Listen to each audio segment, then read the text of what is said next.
나홀로 사는 1인 가구가 지난해 520만을 넘어서며 우리나라 대표 가구로 자리 잡았습니다. 경제적인 이유로 혼자 사는 젊은 층이 증가한 영향이 큽니다. 한진해운 사태로 피해를 보고 있는 부산항 업체와 화주들이 실효성 있는 대책을 내놓으라고 정부와 한진그룹 측에 촉구했습니다. 유일호 부총리는 경제팀 수장으로서 책임감을 느낀다고 말했습니다. LG전자가 오늘 새 프리미엄 스마트폰 V20를 국내와 북미 시장에서 동시 공개했습니다. 애플의 신모델 아이폰 7은 우리 시각 내일 새벽 2시에 미국에서 공개됩니다. 원달러 환율이 어제보다 15원 20전 내린 1,090원에 마감해 연중 최저치로 떨어졌습니다. 미국의 9월 금리 인상 가능성이 크게 낮아져 달러화가 약세를 보였기 때문입니다. 여러분 안녕하십니까? YTN 경제특화 뉴스 쏙쏙 경제입니다. 우리 증시 전강 후약 장세였습니다. 장중 연고점을 다시 한번 경신했던 코스피는 장 후반 기관이 팔자로 돌아서면서 나흘 만에 하락 마감했습니다. 또 상승 출발했던 코스닥은 외국인 수급이 대부분 대형주에 쏠리고 기관마저 매도 우위를 유지해 1% 빠졌습니다.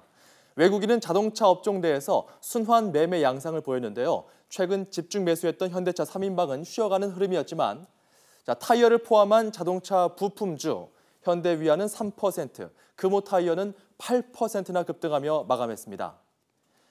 네이버는 3.44% 오르면서 삼성물산을 제치고 거래소 시가총액 4위로 올라섰습니다. 반면 LG전자는 신제품 V20를 공개했지만 주식시장의 반응은 냉담했습니다. 코스닥은 셀트리온, 카카오, CJ ENM 등 시총 상위 종목들 대부분 하락하며 힘을 내지 못했습니다. 미국 서비스 지표가 부진하게 나오면서 9월 기준금리 인상 가능성 멀어지자 원달러 환율이 연저점까지 급락했는데요. 역외에서 거래되는 차액결제 선물환 환율이 큰 폭으로 하락한 게 직격탄이었습니다. 내일 선물 옵션 동시 만기일인데다 추석 앞두고 수출 업체 달러 매도 물량까지 나오면서 부담이 컸습니다.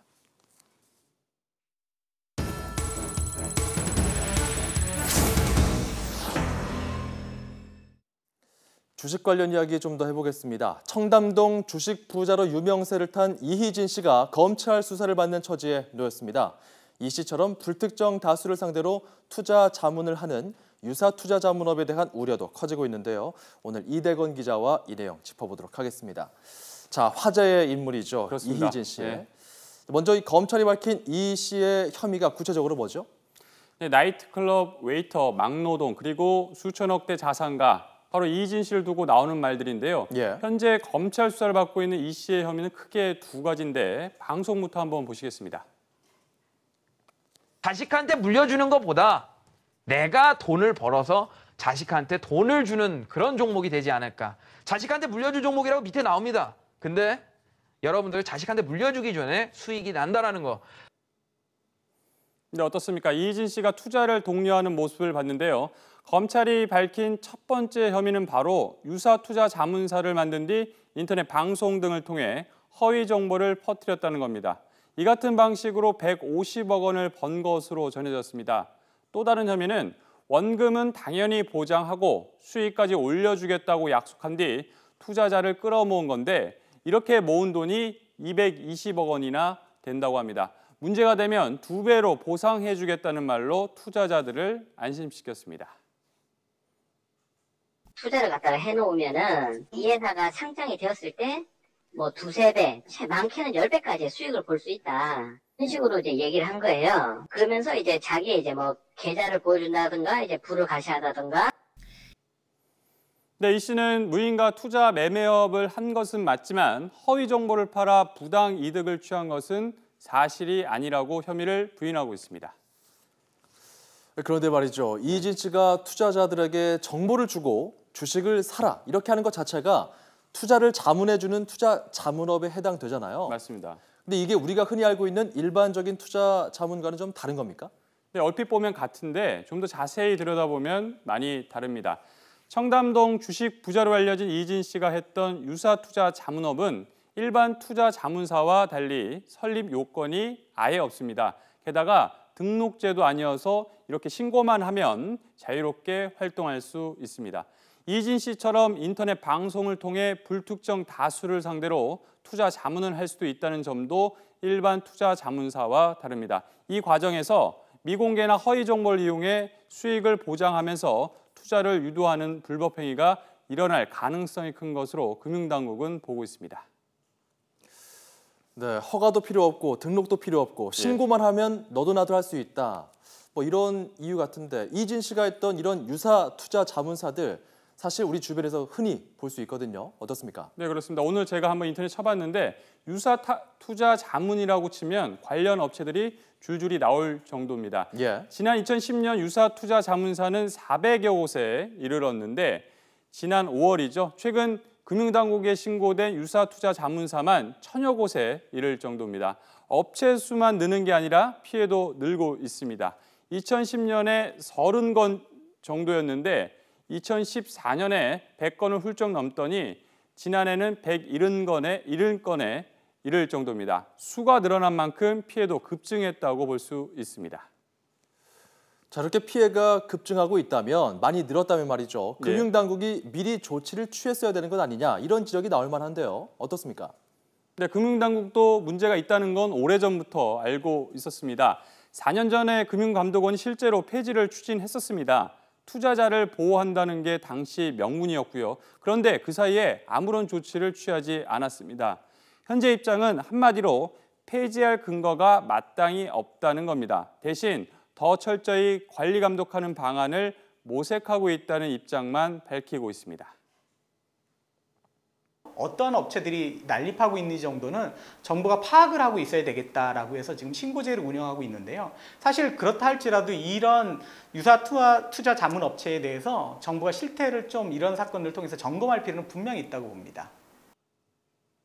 네, 정부가 손을 놓고 있는 사이 현재와 같이 뚜렷한 대책이 없는 한 제2, 제3의 이의진 피해자들이 더 나올 가능성이 클 것으로 보입니다. YTN 이더훈입니다.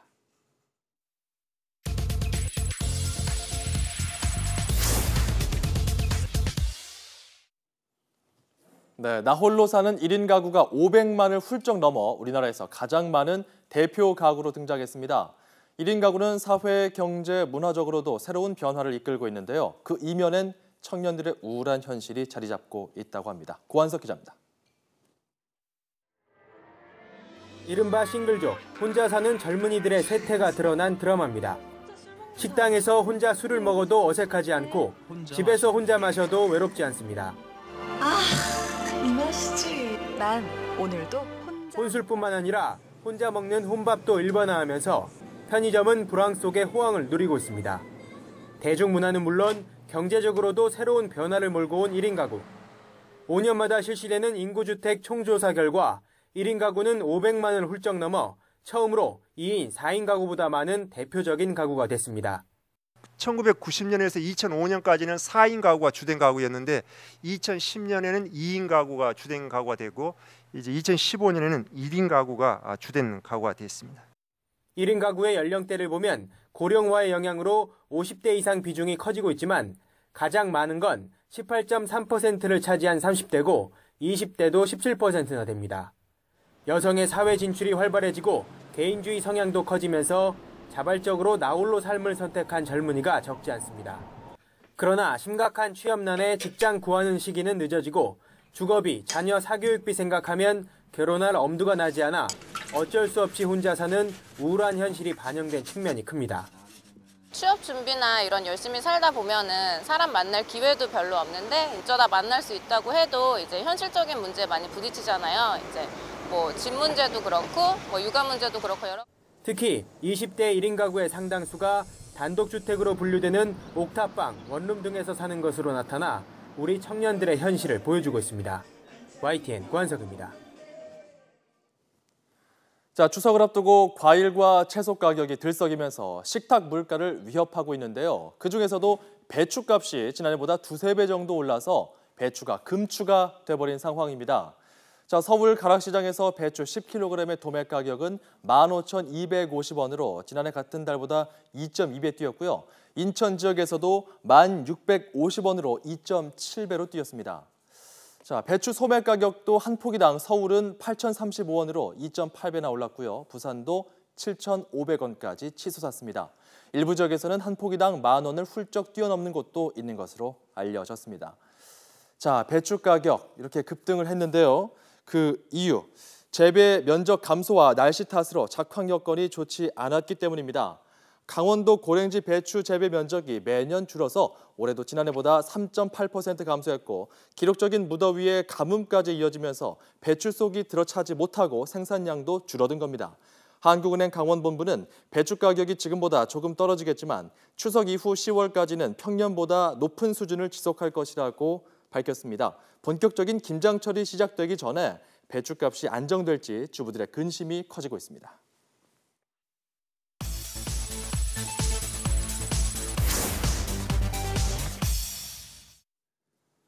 자, LG전자가 오늘 새 프리미엄 스마트폰 V20를 공개했습니다.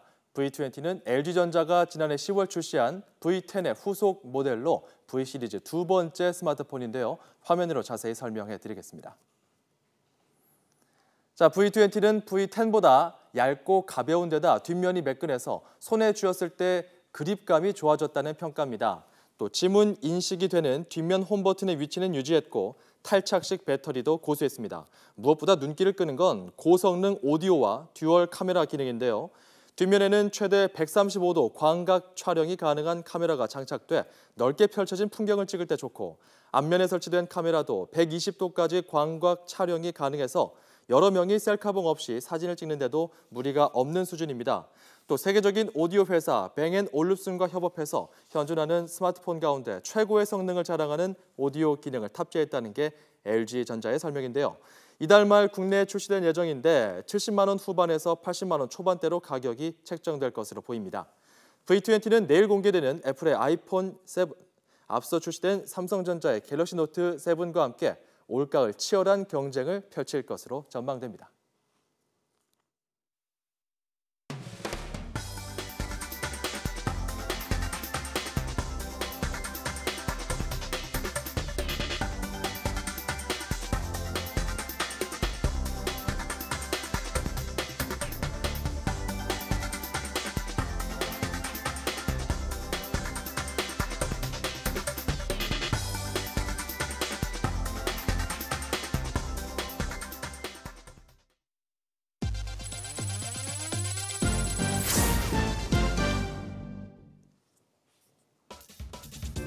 지난 1일부터 하반기 신입사원 채용 전형을 본격적으로 시작한 효성그룹이 지난해보다 2배 늘어난 500여 명을 뽑는다고 밝혔습니다. 모집 부문은 섬유와 화학, 산업자재, 중공업, 건설, 정보통신, 무역 등입니다. 채용 대상에 학점과 외국어, 나이 등에 제한을 두지 않는다고 효성은 설명했습니다. 입사 지원서는 23일까지 효성그룹 채용 사이트를 통해 접수하면 됩니다. 대형 건설사들의 신입사원 채용이 시작됐습니다. 현대건설은 오는 12일까지 회사 홈페이지를 통해 내년 2월 졸업 예정자나 기졸업자의 내년 상반기 공채 입사 지원을 받고 포스코건설은 20일까지 올해 신입사원 지원을 받습니다. 대우건설은 오는 19일부터 다음 달 4일까지, 대림산업은 22일까지 하반기 신입사원을 모집합니다. 제주항공이 오늘 인천에서 태국 푸켓 노선을 신규 취항하고 내일부터 특가 행사를 합니다. 푸켓 노선은 제주항공이 태국에 개설한 세 번째 정기 노선이자 29번째 국제선 정기 노선으로 제주항공은 신규 취항을 기념해 푸켓 노선 편도 항공권을 13만 9,200원부터 판매합니다. 예약 기간은 내일부터 29일, 탑승 기간은 오는 15일부터 29일까지입니다. 기업 경영성과 평가 사이트 CEO 스코어가 국내 500대 기업 CEO의 상반기 경영 성적을 평가한 결과 매출 5조 원 이상 기업군에서는 박진수 LG화학 부회장이 100점 만점에 68점을 얻어 1위를 차지했습니다.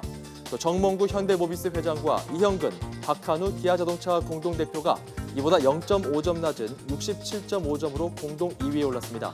4위는 김승건 미래에셋캐피탈 대표, 5위는 권호현, 윤부근, 신종균 삼성전자 대표이사가 올랐습니다. 중소기업중앙회가 오늘 방송인 이금희 씨와 서경석 씨를 노란우산 공제 홍보대사로 위촉했습니다. 두 사람은 어려운 경제 환경에서 우리 경제의 풀뿌리 역할을 하고 있는 소기업, 소상공인들을 응원하고 노란우산 공제가 밑거름이 됐으면 좋겠다고 소감을 밝혔습니다.